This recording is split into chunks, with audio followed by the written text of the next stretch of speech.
শুরুতেই জানিয়ে দেব আমাদের হাতে থাকা আজকের সর্বশেষ বাংলা আপডেট সংবাদ। বাংলাদেশে 2025 সালের শেষে নির্বাচনের উদ্যোগ নিয়ে যা বলল যুক্তরাষ্ট্র। এরপরে জানিয়ে দেব কারাগারে থেকে সুমনের হাহাকার, আম্মা প্রথমে কষ্ট লাগতো, এখন ঠিক হয়ে গেছি। এরপরে জানিয়ে দেব প্রতিশোধ নিলেন না, উদারতা দেখালেন ইঞ্জিনিয়ার ইশরাক।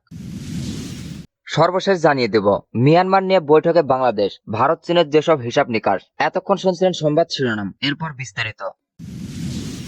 বাংলাদেশের 2025 সালের শেষের নির্বাচনের উদ্যোগ নিয়ে যা বলল যুক্তরাষ্ট্র।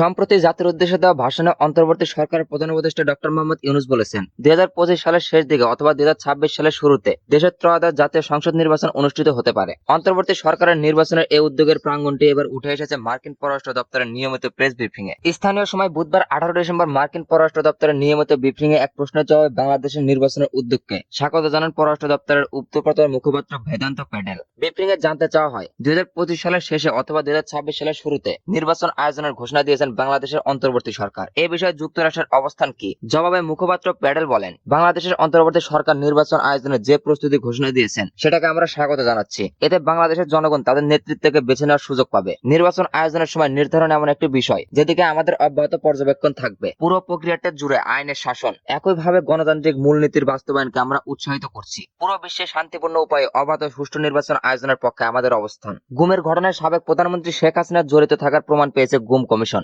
বাংলাদেশে গুমের ঘটনায় জড়িতদের বিরুদ্ধে যুক্তরাষ্ট্র এর আগে নিষেধাজ্ঞা আরোপ করেছে। এই বিষয় নিয়ে আপনার মন্তব্য কি? এই বিষয়ে প্যাটেল বলেন, বাংলাদেশে বিগত 2 দশকে যেভাবে শত শত মানুষ জোরপূর্বক গুমের শিকার হয়েছে তাতে আমরা গভীরভাবে উদ্বিগ্ন। জোরপূর্বক গুম হচ্ছে মানবাধিকারের চরম লঙ্ঘন। গুম ও আটক করে রাখার কারণে ভুক্তভোগীর পরিবার মানসিক যন্ত্রণা এবং অনিশ্চয়তায় ভুগছেন। বাংলাদেশের অন্তর্বর্তী সরকার এসব অপরাধ তদন্তে যে পদক্ষেপ গ্রহণ করেছেন তা যুক্তরাষ্ট্র স্বাগত জানায় উল্লেখ করে তিনি আরো বলেন, গুমের শিকার ব্যক্তি এবং তার পরিবারের সদস্যদের জন্য ন্যায় বিচার নিশ্চিত, স্বচ্ছ বিচার প্রক্রিয়া নিশ্চিতের জন্য আমরা আহ্বান জানাই।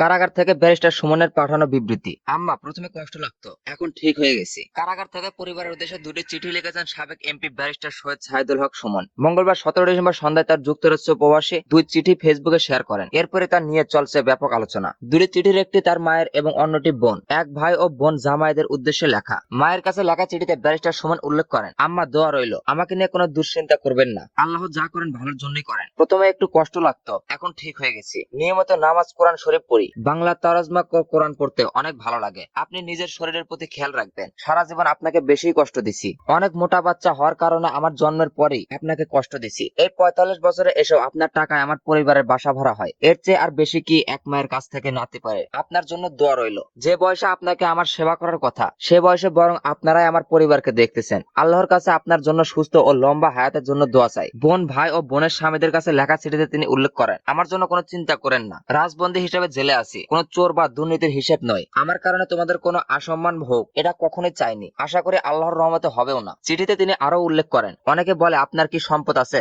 দীর্ঘদিন জেলে কিভাবে খরচ চালাবেন? আমি উত্তর দেই, আমার বেশি সম্পদ না থাকলেও 5টি বোন আছে, একটা ভাই আছে, এটাই আমার বড় সম্পদ। শুধু জেল কেন, আমি পৃথিবীতে না থাকলেও আমার কোনো আফসোস নেই। বোনেরা, আমার পরবর্তী প্রজন্মের জন্য তোমাদের চেয়ে ভালো অভিভাবক আর কেউ হতে পারবে না। তোমাদের জন্য অনেক অনেক দোয়া রইল। ভালো থেকো তোমরা সবাই। আল্লাহ চাইলে দেখা হবে শীঘ্রই। সুমন, কাশিমপুর কারাগার থেকে 17/12/2024। ব্যারিস্টার সৈয়দ সাইদুল হক সুমনের ভাই লন্ডন প্রবাসী সৈয়দ সোহাগ বলেন, তার মা ও বোনের দেশে ও প্রবাসে আছেন। কারাগার থেকে পাওয়া চিঠি সোশ্যাল মিডিয়া ও হোয়াটসঅ্যাপের মাধ্যমে সবাই পেয়েছেন। আমরা সবাই আজ আবেগ আপ্লুত। তবে ব্যারিস্টার সুমন তার জীবনের সব অর্জনের মানুষ কল্যাণ ব্যয় করেছেন, কোনো অনিয়ম ও দুর্নীতি করেনি। আশা করি আইনি প্রক্রিয়ার মাধ্যমে সে শীঘ্রই জনতার মাঝে ফিরে আসবে। বৈষম্য বিরোধী ছাত্র আন্দোলনে হামলা মামলায় কাশিমপুর কারাগারে আছেন ব্যারিস্টার সুমন।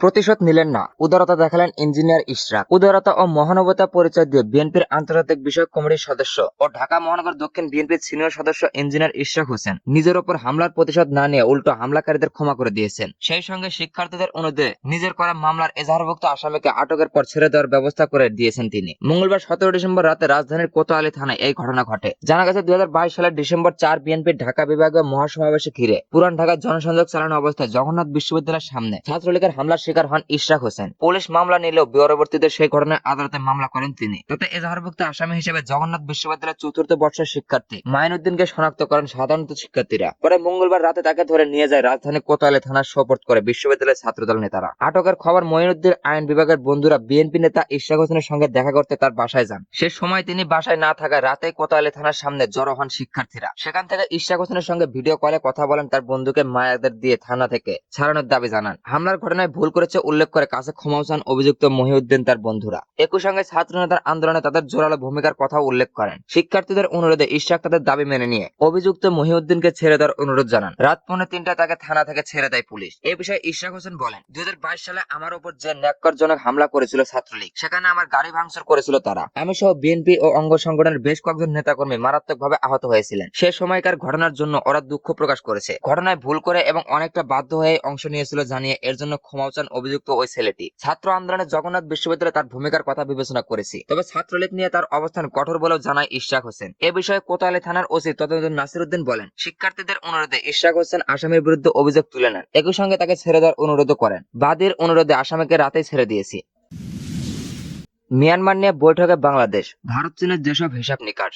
মিয়ানমারের সংকট নিয়ে দেশটির প্রতিবেশী বিশেষ করে সীমান্ত ঘেঁষা দেশগুলোর প্রতিনিধিরা থাইল্যান্ডে বৈঠক বসতে যাচ্ছেন। ভারত চীন সহ 6 দেশের এই বৈঠক থাকছে বাংলাদেশেও। ব্যাংকে বৃহস্পতি ও শুক্রবার পরপর 2টি বৈঠক অনুষ্ঠিত হবে বলে জানিয়েছেন বার্তা সংস্থা রয়টার্স। আজ বৃহস্পতিবার মিয়ানমার ইস্যুতে আনুষ্ঠানিক বৈঠকে বসছে বাংলাদেশ, চীন, ভারত, লাওস, মিয়ানমার এবং থাইল্যান্ড। দ্বিতীয় বৈঠকটি হবে Association of Southeast Asian নেশনসের আসিয়ান পররাষ্ট্রমন্ত্রী পর্যায়ে। এতে ইন্দোনেশিয়া ও মালয়েশিয়া যুক্ত হবেন বলে জানিয়েছেন বিবিসি বার্মিজ সার্ভিস। তবে এটিতে মিয়ানমারের জান্তা সরকারের পররাষ্ট্রমন্ত্রী অংশ নিচ্ছেন কিনা তা নিশ্চিত হওয়া যায়নি রয়টার্সের প্রতিবেদন থেকে। 2021 সালের সামরিক অভ্যুত্থানের পর থেকে মিয়ানমারের বিভিন্ন অংশে যুদ্ধ পরিস্থিতি প্রকট হতে থাকে। জান্তা বাহিনী বিদ্রোহীদের কাছ থেকে চ্যালেঞ্জের সম্মুখীন হচ্ছে মূলত সীমান্ত এলাকাগুলো থেকে। যেমন রাখাইন রাজ্যের বেশিরভাগ এলাকা আরাকান আর্মির নিয়ন্ত্রণ এখন। বাংলাদেশের অপর পাশে প্রায় 300 কিলোমিটার সীমান্তের পুরোটাই তাদের দখলে। শুধুমাত্র রাখাইন রাজ্যের রাজধানী সিতিওয়াতে সেনাবাহিনীর নিয়ন্ত্রণ আছে। বিবিসি সংবাদদাতা জোনাথন হেড জানান, আরাকান আর্মি সম্ভবত প্রথম কোন বিদ্রোহী গোষ্ঠী যারা পুরো একটি রাজ্যের নিয়ন্ত্রণ নিতে চলেছে।